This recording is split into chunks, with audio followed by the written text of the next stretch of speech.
નમસ્કાર મિત્રો, આજે આપણે રાજકોટ શહેરના જંગલેશ્વર વિસ્તારમાં થયેલી મોટી ડિમોલેશન કાર્યવાહી વિશે વાત કરવા જઈ રહ્યા છે. છેલ્લા કેટલાક દિવસોમાં રાજકોટના જંગલેશ્વર વિસ્તારમાં મનપા અને સરકારી તંત્રો દ્વારા ઘણા મકાનો અને બાંધકામો ઉપર કાર્યવાહી કરવામાં આવી હતી. આ કાર્યવાહી પછી સમગ્ર શહેરમાં ચર્ચા શરૂ થઈ ગઈ છે કે આખરે એવું તે શું થયું કે લોકોના વર્ષોથી બનેલા મકાનો તોડી પાડવામાં આવ્યા. ઘણા લોકોના મનમાં એક જ પ્રશ્ન છે કે શું સરકાર અચાનક આવીને કોઈનું ઘર તોડી શકે? તો મિત્રો, હકીકત એ છે કે સામાન્ય રીતે સરકાર સીધી કાર્યવાહી કરતી નથી. પહેલા તપાસ કરવામાં આવે છે, ત્યારબાદ નોટિસ આપવામાં આવે છે અને પછી કાયદેસરની પ્રક્રિયા પૂર્ણ થયા બાદ જ ડિમોલેશન કરવામાં આવે છે. જંગલેશ્વર વિસ્તારમાં થયેલી તપાસ દરમિયાન એવું સામે આવ્યું કે કેટલાક બાંધકામ નિયમ મુજબ નહોતા બનાવવામાં આવ્યા. કેટલાક મકાનો સરકારી જમીન ઉપર પણ હોવાનો આરોપ હતો, તો કેટલાક સ્થળોએ જાહેર રસ્તા અથવા વિકાસ યોજના માટે રાખવામાં આવેલ જમીન પર બાંધકામ થયેલા હોવાનું કહેવામાં આવ્યું. જ્યારે શહેર વિકાસ યોજના અમલમાં આવે છે અથવા રોડ પહોળા કરવાની કામગીરી શરૂ થાય છે ત્યારે આવા બાંધકામોની તપાસ કરવામાં આવે છે. ઘણા લોકો વર્ષો પહેલા પ્લોટ ખરીદી લે છે અને આસપાસ બીજા લોકો ઘર બનાવતા જોઈને પોતે પણ મંજૂરી લીધા વગર મકાન બનાવી દે છે. શરૂઆતમાં કોઈ કાર્યવાહી થતી નથી એટલે લોકોને લાગે છે કે બધું કાયદેસર છે, પરંતુ વર્ષો પછી જ્યારે સરકારી સર્વે થાય છે ત્યારે સાચી સ્થિતિ સામે આવે છે. માનો કે કોઈ વ્યક્તિએ 10 કે 15 વર્ષ પહેલા જમીન ખરીદી હતી. તેને કોઈએ કહ્યું કે અહીં બધા ઘર બનાવી રહ્યા છે એટલે તમે પણ બનાવી લો. તેણે ગ્રામ પંચાયત અથવા મનપાની મંજૂરી લીધા વગર ઘર બનાવી દીધું.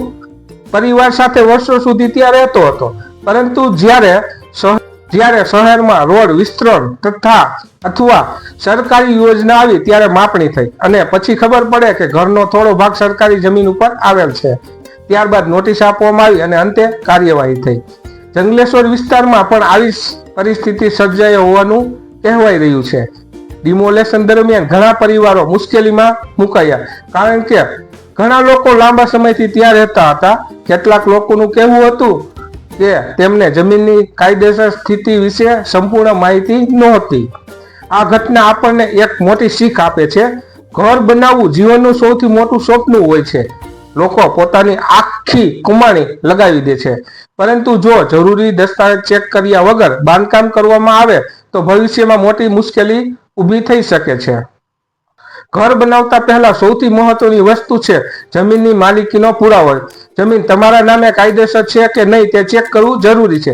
ત્યારબાદ જો જમીન ખેતીની હોય તો એને કરાવી જરૂરી બને છે. ઘણા લોકો ખેતીની જમીન ઉપર સીધું મકાન બનાવી દે છે, તે પછી ગેરકાયદેસર ગણાય છે. તે સિવાય બિલ્ડિંગ પ્લાન મુજબ પણ ખૂબ મહત્વની છે. શહેર વિસ્તારમાં મનપા પાસેથી અને ગ્રામ્ય વિસ્તારમાં ગ્રામ પંચાયત પાસેથી મંજૂરી લેવી પડે છે. નકશો મંજૂર થયા વગર બાંધકામ કરવામાં આવે તો પછી મુશ્કેલી ઊભી થઈ શકે છે.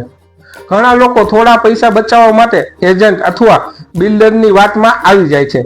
તેઓ કહે છે કે કોઈ સમસ્યા નહીં થાય, પરંતુ વર્ષો પછી જ્યારે કાર્યવાહી થાય છે ત્યારે સૌથી વધુ નુકસાન ઘર માલિકને જ થાય છે.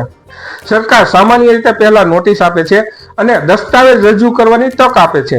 જો વ્યક્તિ પાસે કાયદેસર પુરાવા હોય તો ઘણી વખત સમસ્યા ઉકેલી શકાય છે, પરંતુ જો દસ્તાવેજ ન હોય તો પછી ડિમોલેશન જેવી કાર્યવાહી કરવામાં આવે છે. રાજકોટ જંગલેશ્વર ઘટના પછી ઘણા લોકો હવે પોતાના ઘરના દસ્તાવેજ તપાસી રહ્યા છે, કારણ કે આ ઘટના માત્ર એક વિસ્તાર પૂરતી મર્યાદિત નથી, પરંતુ દરેક શહેર અને ગામ માટે ચેતવણી સમાન છે.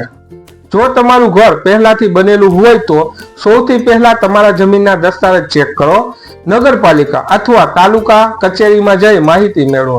જો કોઈ ખામી હોય તો નિયમ મુજબ તેને સુધારવાની પ્રક્રિયા કરો. સમય રહેતા કરાયેલું કામ ભવિષ્યમાં મોટું નુકસાનથી બચાવી શકે છે.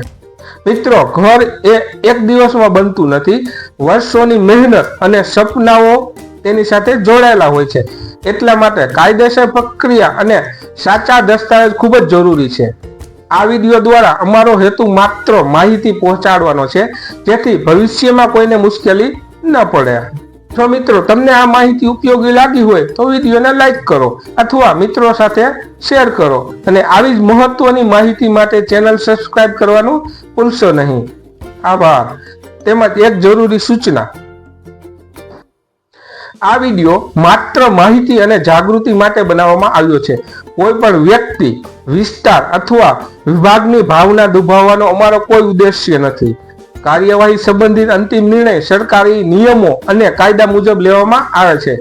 કોઈ પણ મિલકત ખરીદતા અથવા ઘર બનાવતા પહેલા સંબંધિત કચેરીમાં સંપૂર્ણ માહિતી જરૂરી મેળવો. આ વિડીયોમાં આપવામાં આવેલી માહિતી જાહેર સ્ત્રોતો અને સામાન્ય કાયદાકીય પ્રક્રિયા આધારે સમજાવવાના હેતુથી રજૂ કરવામાં આવી છે. રાજકોટ જંગલેશ્વર વિસ્તારમાં થયેલી કાર્યવાહી અંગે લોકોને જાગૃત કરવા અને ભવિષ્યમાં કાયદેસર દસ્તાવેજોની મહત્વતા સમજાવવા માટે આ વિડીયો બનાવવામાં આવ્યો છે. કોઈ પણ જમીન ખરીદી, બાંધકામ અથવા મિલકત સંબંધિત નિર્ણય લેતા પહેલા સરકારની અધિકૃત કચેરી અથવા તમારી નજીક આવેલ નિષ્ણાતની સલાહ જરૂર લેવી. જય હિન્દ.